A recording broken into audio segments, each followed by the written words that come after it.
സ്നേഹവന്ദനം. നവംബർ 14 ശിശുദിനം. ആദ്യമായി എല്ലാവർക്കും ശിശുദിനത്തിന്റെ ആശംസകൾ നേരുന്നു. ഇന്ത്യയുടെ ആദ്യത്തെ പ്രധാനമന്ത്രിയായിരുന്ന ജവഹർലാൽ നെഹ്റുവിന്റെ ജന്മദിനം ഇത് നാം ശിശുദിനമായി ആഘോഷിക്കുന്നു. കുട്ടികളെ ഒരുപാട് ഇഷ്ടപ്പെടുന്ന ഒരാളായിരുന്നു ജവഹർലാൽ നെഹ്റു. കുട്ടികൾ അദ്ദേഹത്തെ സ്നേഹത്തോടെ വിളിച്ചിരുന്നത് ചാച്ചാജി എന്നായിരുന്നു. അദ്ദേഹം നല്ലൊരു എഴുത്തുകാരനും പ്രസംഗകനും നേതാവുമായിരുന്നു. ഇന്ത്യയെ കണ്ടെത്തൽ അദ്ദേഹത്തിന്റെ പ്രശസ്തമായ കൃതിയാണ്.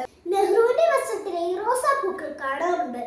പൂക്കളെ സ്നേഹിക്കുന്ന ചാച്ചാജിയുടെ ഓർമ്മയ്ക്കായിട്ടാണ് ശിശുദിനത്തിന് നാം റോസാപ്പൂക്കൾ കൈമാറുന്നത്. അദ്ദേഹത്തിന്റെ ഏക മകളായ ഇന്ദിരാഗാന്ധിക്ക് അയച്ച കത്തുകളാണ് ഒരച്ഛൻ മകൾക്ക് അയച്ച കത്തുകൾ എന്ന പേരിൽ പുസ്തകവുമായിട്ടുണ്ട്.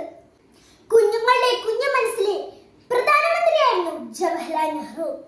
തിന്മയ്ക്കെതിരെ ശബ്ദമുയർത്താൻ നാളത്തെ തലമുറയെ പഠിപ്പിക്കണം. ജവഹർലാൽ നെഹ്റുവിന്റെ വാക്കുകളാണിവ. ഇത് നമുക്ക് മാതൃകയാക്കാം. ഒരിക്കൽ കൂടി ശിശുദിനത്തിന്റെ ആശംസകൾ നേർന്നുകൊണ്ട്